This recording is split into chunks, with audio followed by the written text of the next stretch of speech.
I'm going to hit on some really deep truths in this video. I'm going to be really honest and not hold back. So, first of all, first time I've posted for probably over a week. Been a little bit of a rocky spell for me. We're all having them. You know what it's like. But it's time, I think, to try to really understand some pretty worrying things that are going on with regard to conversations and interactions, or lack of. So I find it interesting, fascinating how certain topics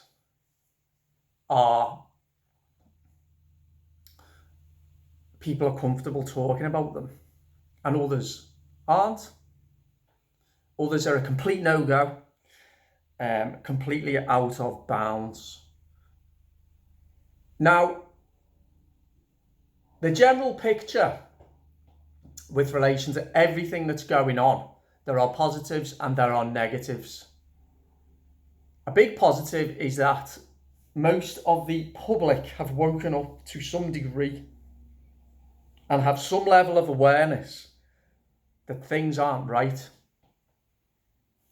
I can feel that, I can see that. And that's good, because it means that some of the problems are becoming more and more obvious to people, which means that you, by default, start to get closer to a solution. There's some big negatives though, and I want to talk about what that is for me at the moment and how I am partly responsible and my frustrations about others. Now, censorship. We know that the censorship for a number of years, but certainly since the scandemic started, is off the scale. Big tech, online censorship, big tech censorship. They have managed to censor maybe 90% of the information output and flow. But that 10% that they've not been able to is the 10% that's been critical in being able to wake people up. And that's things like the videos that I do that don't get banned, the Telegram groups, all the rest of it, the podcast, the new media, the score. And that allied to real life civil disobedience and non-compliance as a result that it has resulted in the situation that we have now, where the majority are like, yeah, there's something not right. Okay, now that censorship though has crept into, it's certainly in the workplace. It's been in the workplace for a number of years, some would argue decades. There are certain things in many workplaces that are completely out of bounds. You must toe the line. You must subscribe to particular ideologies. You must not deviate from them. And we all know what they are. And that's not healthy. Because yes, whilst in workplaces, there must be a level of professionalism and an adherence to policy and values of the organisation and all the rest of it, it's also critical that people are free to speak their own mind. And I believe that many people in many jobs, they are not free to do that. So that's bad. But the worst kind of censorship is censorship that creeps into the home, and it creeps into families, and it creeps into friendship groups. That is the worst possible type of censorship, self-censorship. And that's what I want to talk about today. All tyrannies in the past have relied ultimately on the citizens censoring themselves, not speaking out, not speaking the truth, not drawing people's attentions when things are wrong. That silence and that holding back allows those with devious and malevolent intentions to do what they do, till you get to a point where there is literally no resistance at all.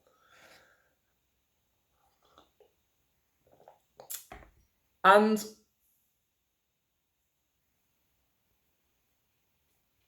we now have a situation in this country, and I suspect in all other Western countries, where there is a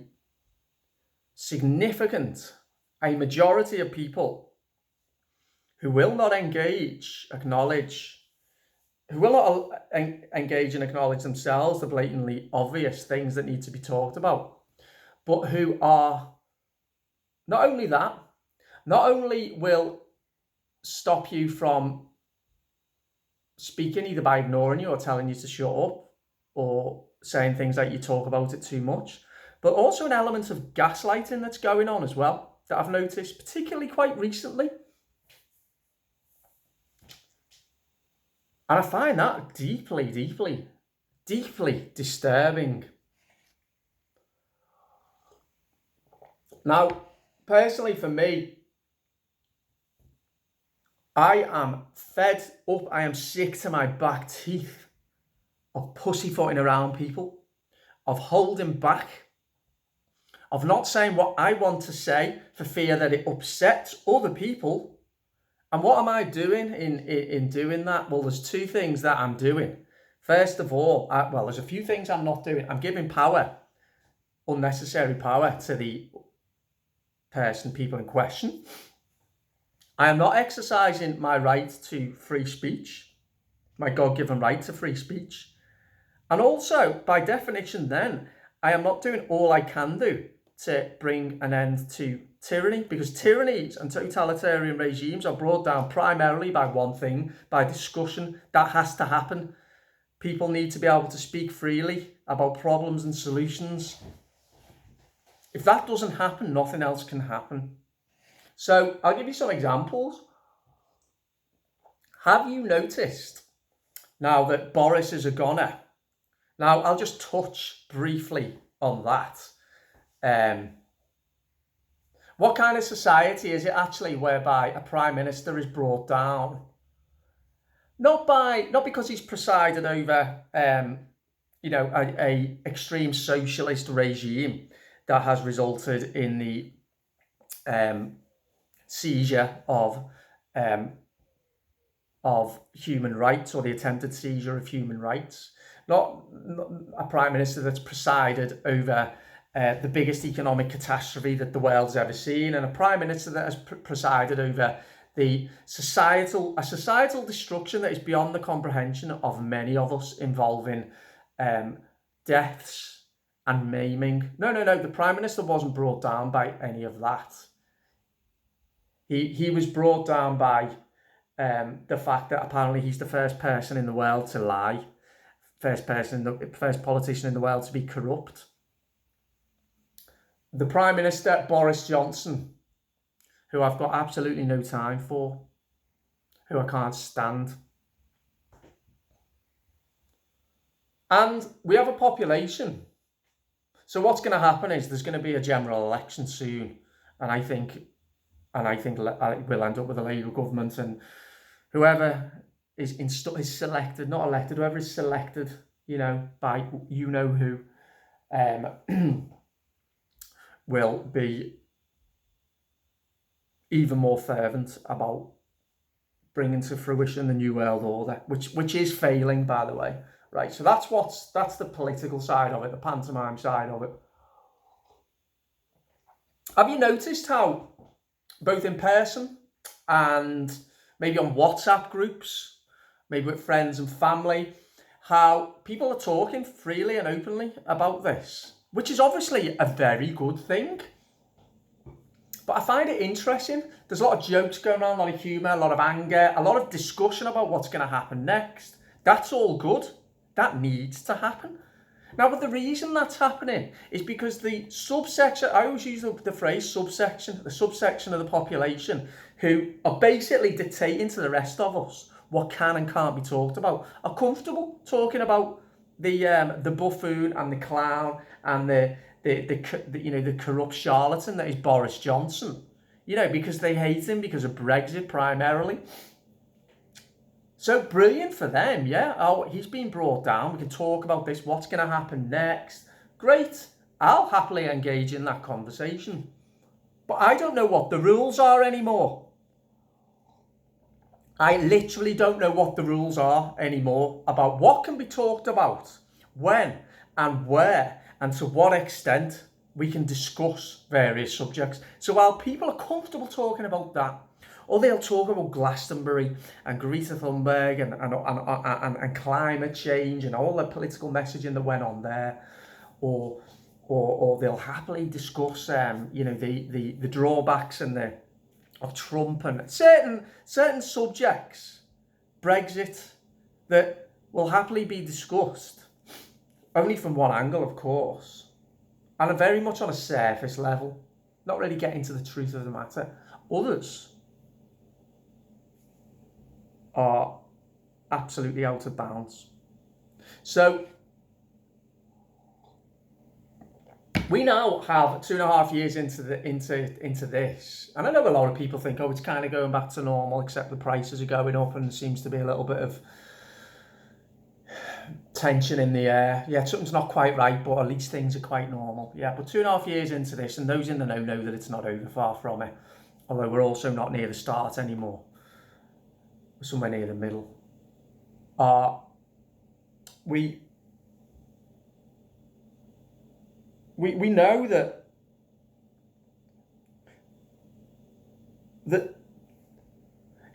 I'm having conversations, right, or hearing things that I was hearing 2 years ago. It's like people are in this different type of deep hypnosis and psychosis. And this time, it's not about being conscious of something, because they are. They can actually feel it in their hearts now, as well as see it and reason, and I can see that. But it's like an inertia. Now, an inertia is where you feel you are immobilized, unable to move forward, and whether that may be physically or actually being able to unpick why you feel in a certain way and talk about it. There's a very, very powerful hypnotic spell on people at the moment. And whilst the last one was a spell that was cast relating to making them believe the most absurd things, this one is one where the truth has been presented to them. Or I could say the lie has been exposed to them. They can see it, but they are simply unable to openly acknowledge, reflect, and reason. So they can't talk about it.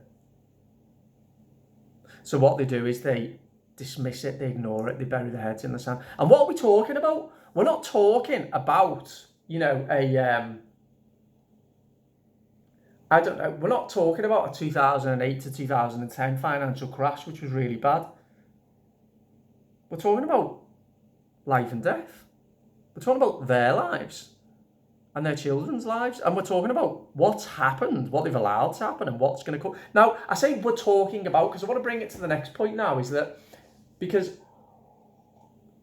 I talk about like the gaslighting that goes on, because at the same time,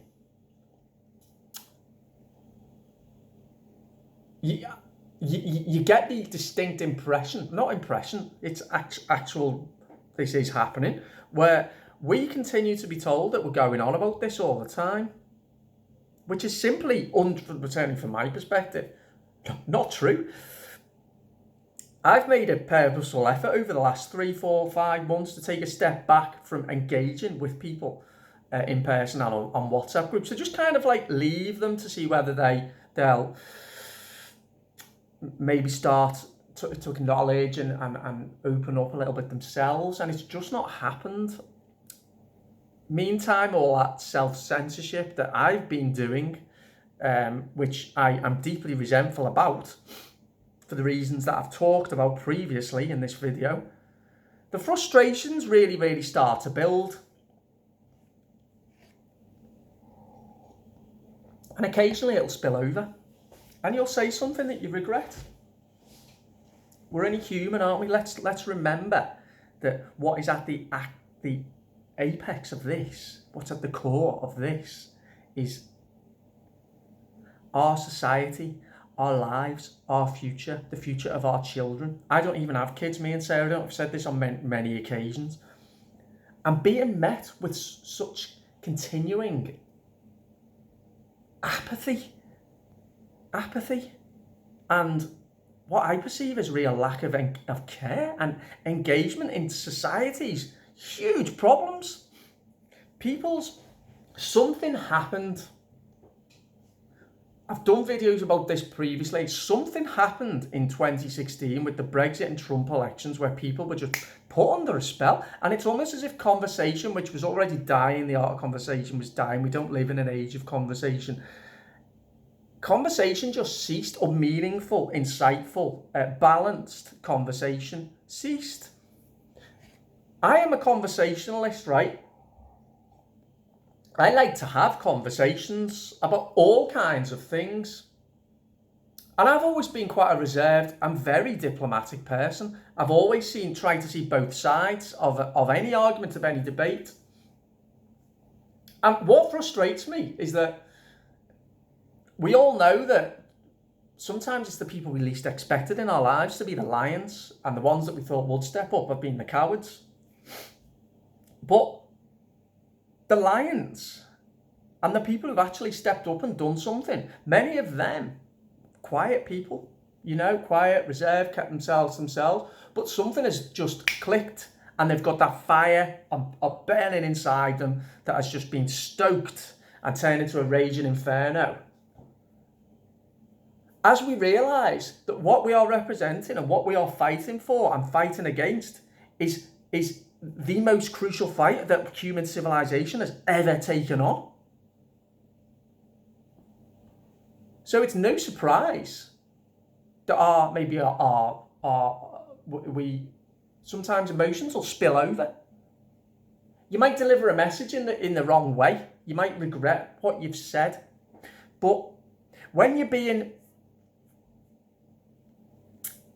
excluded and stopped from talking, when you're being told things like you're talking about it too much, when none of the work that many of us have done has been acknowledged at all, even though people know that we were right, and that is as it is. But when we are compromising our own right to free speech, and at the same time, the very same people will talk freely and openly about subjects that they are comfortable with, yet the really big things, the matter of life and death, that we don't talk about all the time, but that if we want to talk about it, we can. That's all right. I always say to people, this is what I say: my world I perceive with these two things here, the front of my face called eyes, and these two things at the side of my head called ears. And what I do is I look and I evaluate and I observe and make a judgment. And then I formulate those thoughts and I express and articulate them in something called words, which is an opinion. That's all it is. An opinion doesn't hurt people. Yet people's egos have become so big, and they've become so infantile and immature and unable, that they are simply unable to listen to words and opinions that they find challenging and difficult. So they'll then resort to saying things like, you go on about this all the time. Or they'll say, we don't want to hear about this. Or they'll just gaslight you. And this is what's going on. Now, the reason that, people like me who, as I say, normally very reserved. Yeah, I'm crazy as well, but normally day to day I am. I try to be. I've always tried to. For example, with Brexit, I voted to leave. I could see the reasons to remain in the European Union. I'll still talk to people now if they want to have a sensible conversation about it. What are the merits? What were the merits and how's it going? And both sides. Or if people want to talk about climate change, man-made climate change, I will listen and I will debate it. But we've arrived at a point now where 2 + 2 = 5. And that's starting to happen for me. And I'm conscious of that. Because I don't know what the rules are. I don't know now. And I tell you, that worries me. And I'm fed up.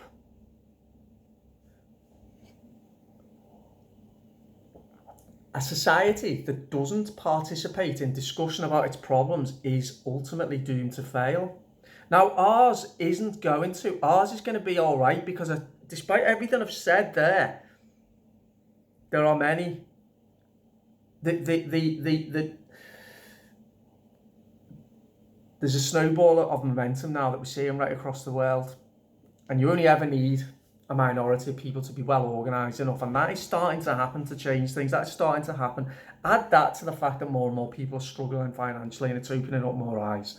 And eventually, and it's going to be this winter, they will, I think, be spurred to action. But I need to make this point because the threat is there. The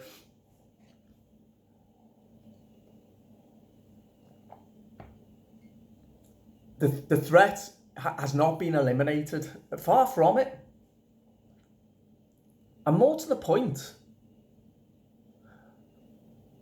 when you are fighting a cause, I say fighting, none of us have actually fight. When you are representing and advocating for a cause, so life affirming is the one that we have. And we are proven categorically to be right. The data relating to the jabs from right across the world clearly proves we were right. The data relating to the lockdowns clearly proves we were right. What's happened as a result of the excessive money printing and quantitative easing that went on in the name of protecting people from COVID clearly proves we were right. How people can still... Well, they can't, actually. I was going to say they can't, and they never have tried to, and that's the point. I've still never heard an argument, a point from anybody to justify how, the measures that were taken were rooted in science, were in perspective, and C, actually worked. Not one. But this thing about conversation and how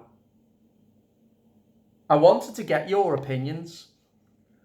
Another thing that let me know whether what I'm saying is resonating with you and whether you're finding it a little bit worse recently. And I'm trying to figure out why that is. And I think I know why it is. There's a reason why the world is as it is. There's a reason why people like me, normally reserved, like quite fairly quiet, have been spared to such action. I mean, so outspoken. I've sometimes said things out of turn that I would never normally do. Send a text that came across wrong. Yeah, regretfully. But there's a reason for that. Number one, the frustration and resentment that we can't speak freely. We can't speak our minds. We can't be ourselves. We can't engage in... We're sick of having our conversations cherry-picked for ourselves, dependent on how comfortable the other person, people are with hearing what they want to hear. Are they comfortable with that subject? Oh, we can talk about that. Just on the surface level. Can I talk about this? Shut up. No, don't want to talk about that. Or just blank look. Okay. So that's number one, the resentment and the frustration. But number two, the biggest one. We're right. What we're saying is true. We are on the side of truth here. That is why You've heard the saying, I don't know who said it, there's none such hated as he or she who speaks the truth. It's so true. It is so true. We are making people feel deeply uncomfortable by our mere existence at the moment. And when we continue to speak the truth, people can't handle it. Now, so I've been thinking, why is that? Is it simply because of their egos? Yes, in a way. There's a second reason, big one. They're scared. I get that. Particularly the ones who've had the jab. I get that. 100%.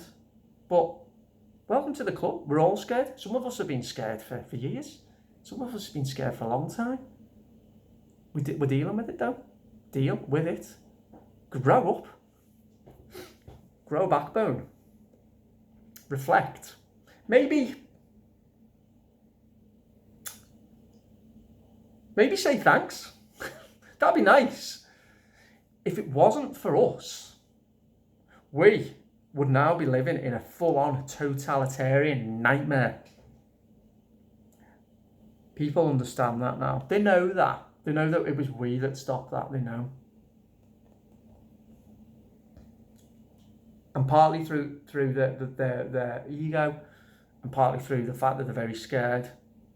They can't move on now. But they have to. Or maybe they don't have to because, as I say, I think we do have the momentum regardless. But I'm doing this because I'm frustrated. And I hope that I am conveying why I'm frustrated. And I want to say, I always try and do this. I haven't done a video for a while, to be fair, where I've got a playlist called Introspection where I try and hold myself to account. But I'll say again now, can I be a bit of a bastard? Is that being too harsh on myself though? Do I say things that are offensive sometimes? Oh yeah, I do, yeah. Yeah. And I try to apologise. Do I speak out of turn? Sometimes. Other than that, do I drink too much? Yeah. Can I be lazy? Yeah. Can I be selfish? Yeah. With relation to this, do I offend people? Yeah.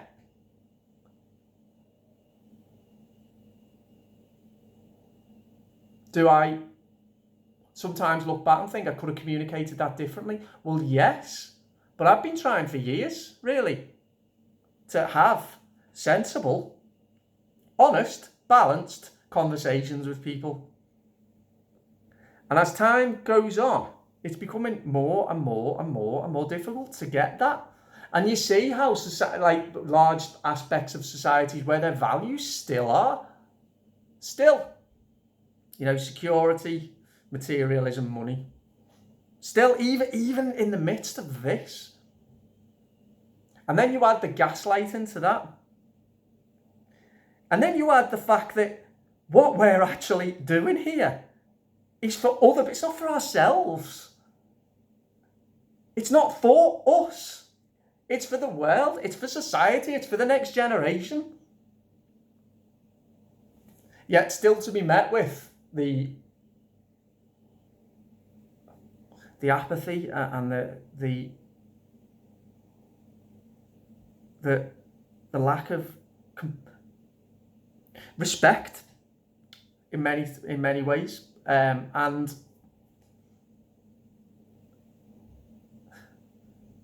it's a weird feeling to know, not to think, but to know in here, in your heart. That's where the true knowing is, not here. I'd sit down with, I could have 20 people in this room, all who are, COVID zealots. And I would absolutely destroy their arguments, just using basic reason and logic. And I tell you why I could do that. Because it's a lie. Because what they're defending is a lie, right? So I could do it really, really easily. And I have done it really, really easily. But the true knowing, right? Knowing deep down that you're right. And that what you've advocated for and represented and fought for and spoken up against is of such fundamental and deep truth that if you've said things out of turn, if you've fallen out with people, if people don't like you anymore, if you've lost friendships, if you've pissed off family members, in the end, it's a drop in the ocean compared to life. Life. We live in times where there's a lot of people who actually don't value life. They value money, security, image, materialism, goods, high-speed Wi-Fi, flat-screen TVs, new cars. But human rights, the kids' futures, that's the reality of the situation. It's insane, but we're all a product of our age. I am as well. The decadence, absolutely, yeah, absolutely. I've had it very easy in my life until the last couple of years. I've had my challenges, of course. We're all a product of our age. It's about realising that, and then realising that age couldn't carry on, because look what's happened. So hence why these conversations need to be had, and why, when you feel like you can't, and you're just getting the blank stares or the dismissive tones, or worse, being told things that simply aren't true. If you're someone like me who sometimes flies off the handle every now and again, don't worry about it, because it's a drop in the ocean. Apologise, yeah? It's a drop in the ocean. It's absolutely nothing in comparison to the apology that many people in this country should now offer. And they really should. So, there we go. I hope I've not come across as in any way condescending or arrogant or with any kind of a complex here. I really hope I haven't, but I've just spoken my deepest truth there about how I'm feeling in relation to a thing called conversation. So there we go. Now I'd love you to give me your thoughts about what I've said. If there's anything that you can say in the comments to help me further clarify, it's important that we remember what we've done. Remember that we're not perfect. But that what we are doing, we've been given. We've been for some reason chosen to do this. I don't know why. I don't know why I've got, more courage in my little finger than a lot of people I know. I don't know why that is. I know that I have. And I'm not saying they're bad people. I'm just saying that, I choose life. I choose the rights of the next generation against their feelings. So we all need to remember that, those of us who've done something and stood up. We are being proven right. They know it. They're struggling to process it. But 10 years down the line, and when we look back, and we won't regret anything that we did. We won't. We'll know that it was just part of the process. So I hope this video resonates with some of you. If it does, I hope it's helped. It's helped me talking here to clarify. And I know many of you, all of you, are absolutely incredible and are doing such amazing work. And you're the best of the best. And, just remember that, really. Don't forget to subscribe. I'll be back soon with another video. All right, see you soon. Bye-bye.